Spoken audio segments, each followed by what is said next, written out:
Hello everyone, welcome to Eureka. इस channel पे आपको लाइफ साइंस के बहुत सारे टॉपिक्स देखने को मिलते हैं। हम नर्वस सिस्टम पढ़ रहे हैं, इसका लेक्चर 1 और लेक्चर 2 हो चुका है। तो उसी सीरीज को आगे बढ़ाते हुए आज लेक्चर 3 है। तो आज का टॉपिक है न्यूरोग्लिया, जिसको हम ग्लियल सेल्स भी बोलते हैं। तो चलिए स्टार्ट करते हैं। नर्वस सिस्टम में दो तरह के सेल्स होते हैं। फर्स्ट वन इज न्यूरॉन, जिसको हम नर्व सेल्स भी कहते हैं।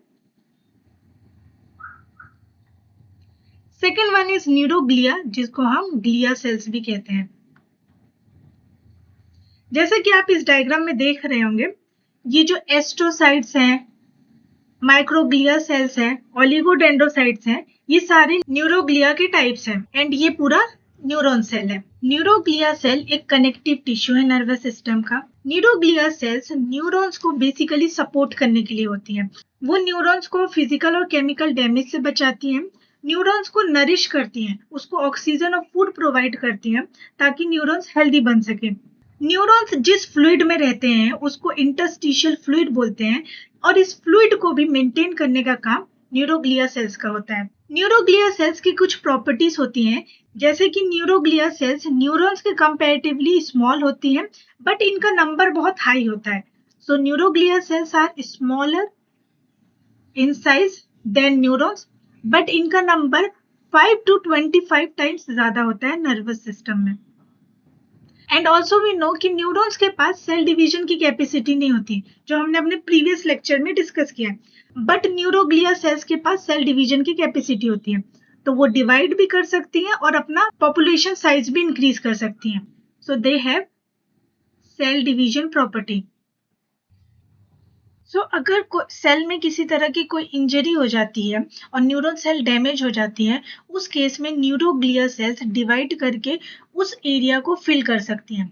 जैसे सपोज कीजिए कि ये एक सेल है एंड यहाँ पे खूब सारे न्यूरॉन सेल्स हैं एंड बीच बीच में न्यूरोग्लिया सेल्स भी हैं जो न्यूरॉन्स को प्रोटेक्शन दे रहे हैं।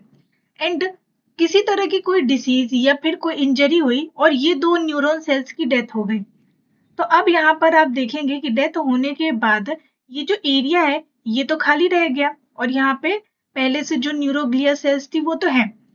सो अब इस केस में न्यूरोग्लिया सेल्स अपना नंबर इंक्रीज करेंगे डिवीजन करके और ये जो खाली स्पेस है इसको फिल कर देंगे। इस तरह से न्यूरोग्लिया सेल्स अपना काम करती हैं, तो फिर ये पूरा जो स्पेस खाली स्पेस है वो फिल हो जाएगा। ब्रेन में जितने भी ट्यूमर्स और कैंसर सेल्स होते हैं, कैंसर सेल्स वो सेल्स होते हैं जो एबनॉर्मल ग्रोथ शो करते हैं, अपना सेल डिवीजन कंटिन्यूअसली डिवाइड करते जाते हैं बट अनकंट्रोल मैनर में। तो ब्रेन में जो भी ट्यूमर्स और कैंसर सेल्स होते हैं वो न्यूरोग्लिया सेल्स के कारण होते हैं, क्योंकि यहाँ पे डिवाइडिंग सेल जो डिवाइड करने वाली सेल है वो न्यूरोग्लिया सेल्स है।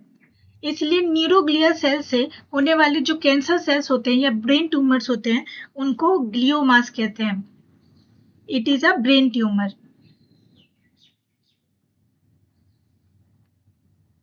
Major difference between neurons and neuroglia cells, ये दोनों ही नर्वस सिस्टम की सेल्स होते हैं बट इनमें कुछ मेजर डिफरेंसेस होते हैं, जैसे कि they conduct impulse by generating action potential, यानी वो एक्शन पोटेंशियल जनरेट करती हैं ताकि रिस्पॉन्स को क्रिएट किया जा सके।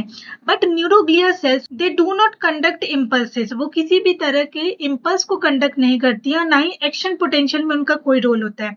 दे are only for the supportive, यानी इनका काम सिर्फ न्यूरॉन्स को सपोर्ट करना होता है, वेयर एज जो न्यूरॉन्स होती हैं इनका रोल कम्युनिकेशन में होता है।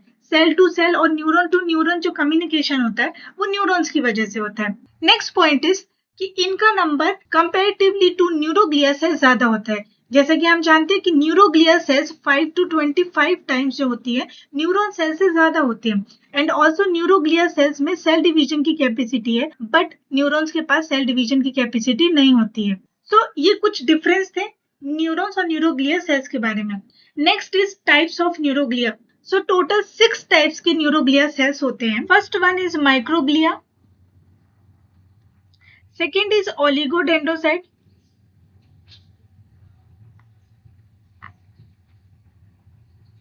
Third is astrocyte, fourth one is ependymal sales,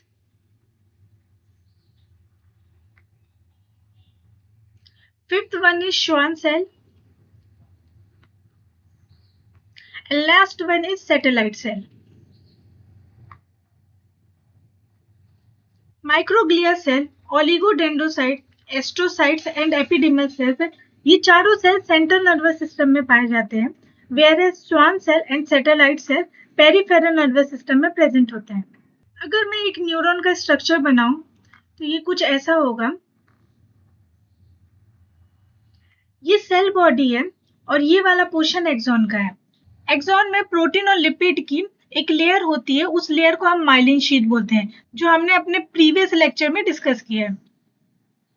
तो ये जो माइलिन शीथ होती है, सेंट्रल नर्वस सिस्टम में इस माइलिन शीथ को बनाने वाली सेल्स ओलिगोडेंड्रोसाइट्स होती है, whereas peripheral nervous system में इस माइलिन शीथ को बनाने वाली सेल का नाम है Schwann cell. Central nervous system में माइलिन शीट को प्रोड्यूस करने वाली सेल ओलिगोडेंड्रोसाइट होती है, whereas peripheral nervous system में माइलिन शीट को बनाने वाली सेल श्वान सेल होती है. नेक्स्ट इज माइक्रोग्लिया सेल, जो फेगोसाइटोसिस की तरह काम करती है.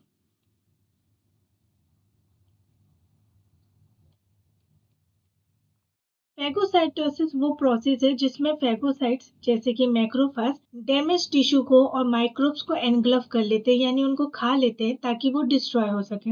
उसी तरह से माइक्रोग्लिया सेल्स भी जो डैमेज नर्वस टिश्यू होते हैं या कोई माइक्रोब्स पैथोजन जो नर्वस सिस्टम में एंटर कर गया है, उसको वो डिस्ट्रॉय कर देती है ताकि न्यूरॉन्स को कोई हार्म ना पहुंचे. Next is astrocyte. ये स्टार शेप के होते हैं जैसे कि आप देख सकते हैं, एंड जितने भी न्यूरोग्लिया सेल हैं उन सब में सबसे लार्जेस्ट सेल एस्ट्रोसाइट सेल्स ही होते हैं. इनका मेजर फंक्शन होता है न्यूरॉन्स को सपोर्ट करना एंड ब्लड ब्रेन बैरियर को क्रिएट करना. Blood brain barrier, B. Suppose कीजिए कि ये नर्वस टिश्यू है जिसमें ये न्यूरॉन सेल्स हैं एंड इनके बीच में से यहाँ से ब्लड कैपिलरी आ रही है. इस ब्लड कैपिलरी को न्यूरोग्लिया सेल ने इस तरह से कवर कर रखा है.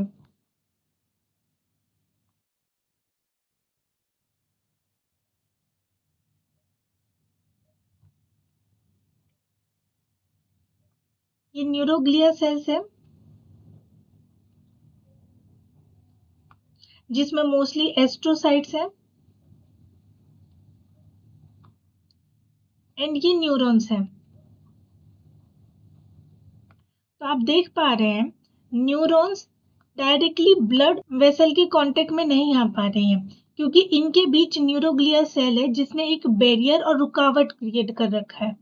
अब ये बैरियर इंपॉर्टेंट है क्योंकि अगर ब्लड सेल में किसी तरह का कोई पैथोजन है या कोई एंटीबायोटिक है, कोई टॉक्सिन मॉलिक्यूल है, तो वो डायरेक्टली न्यूरॉन्स के कांटेक्ट में ना आए, क्योंकि अगर वो डायरेक्टली न्यूरॉन्स के कांटेक्ट में आता है और अगर न्यूरॉन्स को इन्फेक्शन कॉज हो जाता है तो न्यूरॉन्स का नंबर कम हो जाएंगे, और हमें पता है कि न्यूरॉन्स हमारे पास लिमिटेड ही होते हैं.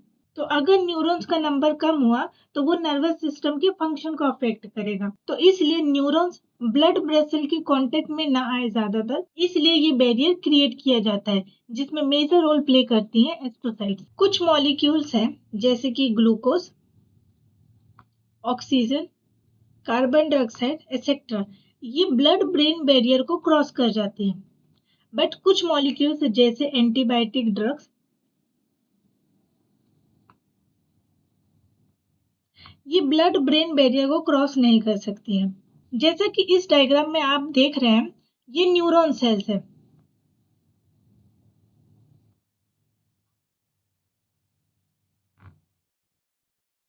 ये सेल बॉडी का पार्ट है एंड ये एक्सोन का रीजन है, और यहाँ पे ये एक ब्लड वेसल है.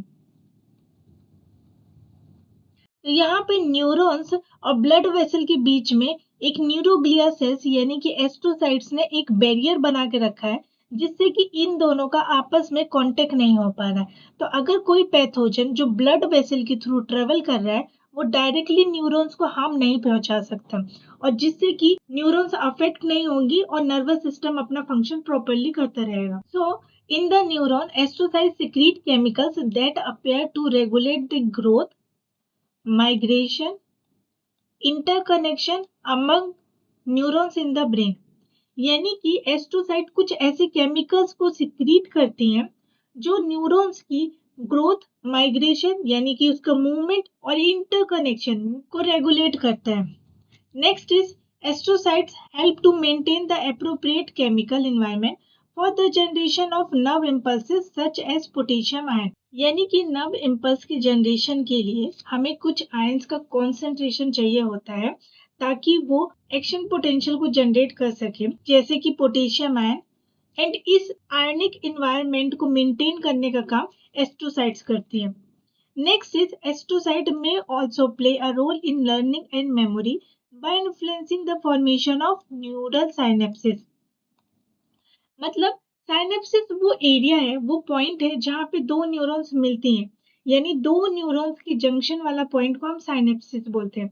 और साइनेप्सिस के फॉर्मेशन के लिए हमें अगेन एस्ट्रोसाइट्स की एक्टिविटी की जरूरत पड़ती है। तो ये कुछ प्रॉपर्टीज है एस्ट्रोसाइट्स की। Fourth type is ependymal cells. Ependymal cells cuboidal cells होते हैं, यानी ये क्यूब लाइक स्ट्रक्चर होते हैं और ये इस तरह से सिंगल लेयर में अरेंज होते हैं। इनके पास माइक्रोविलाई और सीलिया होती हैं जिसकी वजह से ये मूवमेंट कर पाते हैं। एपिडेमल सेल सेरिब्रोस्पाइनल फ्लूइड का प्रोडक्शन भी करती है और इसको रेगुलेट भी करती है। सेरिब्रोस्पाइनल फ्लूइड ब्रेन और स्पाइनल कॉर्ड की कैविटी को बांटता है। इसका रोल होता है कि ये सेंट्रल नर्वस सिस्टम में जो ब्रेन और स्पाइनल कॉर्ड है उसमें जो भी कैविटी होती है उसको भरना और साथ ही साथ उसमें सेरिब्रोस्पाइनल फ्लूइड का सर्कुलेशन करवाते रहना एपिडेमल सेल्स का काम होता है। सपोज कीजिए कि ये ब्रेन है और ये स्पाइनल कॉर्ड है, तो एपिडेमल सेल्स इस तरह से सिंगल लेयर में अंदर की साइड अरेंज होती है एंड वो सेरिब्रोस्पाइनल फ्लूइड का प्रोडक्शन करती है। Ependymal cells blood, cerebrospinal fluid barrier भी बनाती हैं। ये बैरियर भी अगेन पैथोजन से सेरिब्रोस्पाइनल फ्लूइड को प्रोटेक्ट करता है। सपोज कि ये कोई ब्लड वेसल है एंड यहाँ पे ये एपिडर्मल सेल्स है और ये स्पाइनल फ्लूइड है, तो ये स्पाइनल फ्लूइड और ब्लड वेसल का डायरेक्ट कनेक्शन नहीं हो पा रहा है क्योंकि बीच में एपिडर्मल सेल्स ने बैरियर बना के रखा है। तो इस तरह से इन्फेक्शन को प्रिवेंट किया जाता है सेरिब्रोस्पाइनल फ्लूइड में, क्योंकि ये वही फ्लूइड है जो ब्रेन और स्पाइनल कॉर्ड में है। तो अगर किसी तरह का कोई डैमेज या कोई नुकसान या कोई अटैक या कोई इन्फेक्शन होता है वो ब्रेन और स्पाइनल कॉर्ड को भी नुकसान कर सकता है। Last type is satellite cell जो पेरिफेरल नर्वस सिस्टम में होता है। सो सपोज कीजिए कि ये पेरिफेरल नर्वस सिस्टम है, तो यहाँ पे पेरिफेरल नर्वस सिस्टम गैंग्लिया है। गैंग्लिया के बारे में हम पिछले लेक्चर में बात कर चुके हैं, तो आई होप कि आपको याद होगा। और गैंग्लिया नर्वस टिश्यू का मास है, तो यहाँ पे न्यूरॉन्स भी होंगे एंड न्यूरॉन्स है तो उनकी सेल बॉडी होगी और एक्सॉन। तो हम यहाँ पे सेल बॉडी की बात करते हैं, तो न्यूरॉन्स की सेल बॉडी को सराउंड या कवर करके रखती हैं सैटेलाइट सेल्स। जैसे कि इस डायग्राम में देख सकते हैं, ये पूरा पेरिफेरल नर्वस सिस्टम का पार्ट है। यहाँ पे श्वान सेल है जो पेरिफेरल नर्वस सिस्टम में ही होती है एंड इनका काम होता है कि ये पेरिफेरल नर्वस सिस्टम में एक्सॉन पर माइलिन शीट का फॉर्मेशन करवाती है। और ये पोर्शन गैंग्लिया है, पेरिफेरल नर्वस सिस्टम का गैंग्लिया है, जहाँ पे आप देख सकते हैं कि ये न्यूरॉन्स की सेल बॉडी है और इस सेल बॉडी को कवर करके यानी सराउंड करके सैटेलाइट सेल्स ने रखा है। ये सैटेलाइट सेल्स है। इस सैटेलाइट सेल ने न्यूरॉन्स की सेल बॉडी को कवर अप करके रखा है। नेक्स्ट फंक्शन जो सैटेलाइट सेल्स करती हैं वो ये कि ये जो न्यूरॉन सेल्स बॉडी है एंड इनके बीच में स्पेस होता है। इस स्पेस को फिल करने का काम इंटरस्टिशियल फ्लूइड करता है।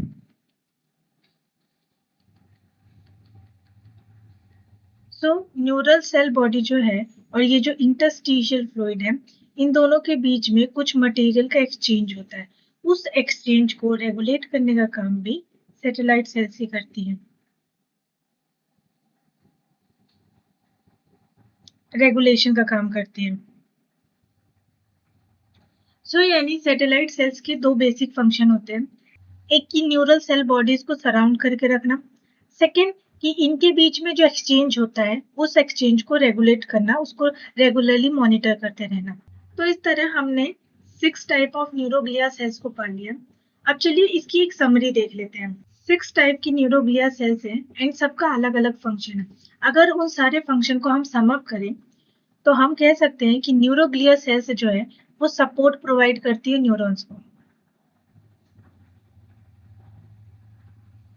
तो ये हेल्प करती है survival of neurons.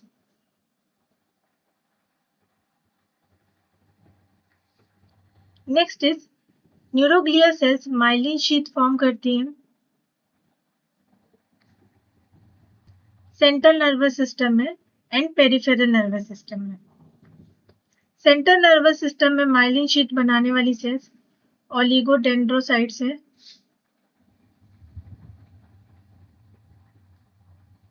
And peripheral nervous system में माइलिन शीट बनाने वाली सेल श्वान सेल है।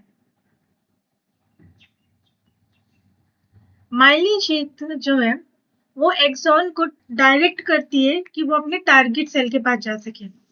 जैसे कि सपोज कीजिए ये एक्सॉन है और ये माइलिन शीट है,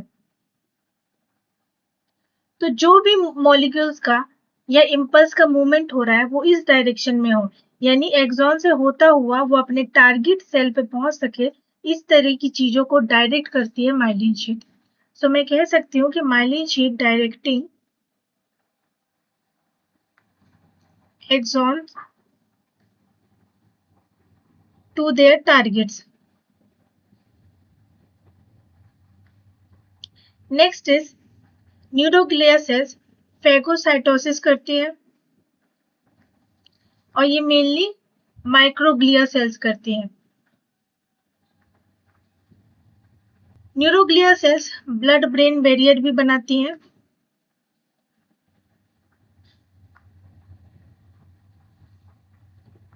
एंड ये एस्ट्रोसाइट्स करते हैं मेनली। साथ ही साथ एस्ट्रोसाइट्स कुछ आयन मॉलिक्यूल्स का कॉन्सेंट्रेशन एक इन्वायरमेंट में मेंटेन करके रखते हैं ताकि एक्शन पोटेंशियल इजीली जनरेट कर सकें। सो ऐसे आयंस में आते हैं पोटेशियम आयंस, जो अगेन एस्ट्रोसाइट्स का ही फंक्शन होता है। Next is neural synapses formation करना। न्यूरल साइनेप्सिस फॉर्मेशन, ये काम भी एस्ट्रोसाइट सेल्स ही करती हैं। देन सेरिब्रोस्पाइनल फ्लूइड का प्रोडक्शन करना एंड उसको मेंटेन करना, यानी उसका रेगुलेशन करना, ये सारा काम एपिडेमल सेल्स करती हैं।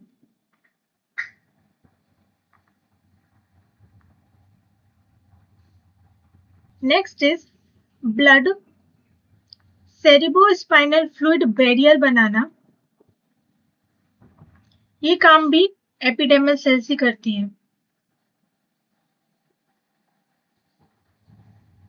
देन न्यूरॉन सेल बॉडीज और इंटरस्टिशियल फ्लूइड का एक्सचेंज को मेंटेन करना, उसको रेगुलेट करने का काम सैटेलाइट सेल्स का होता है। सो सैटेलाइट सेल्स का फंक्शन होता है neural cell bodies and interstitial fluid के एक्सचेंज को रेगुलेट करना।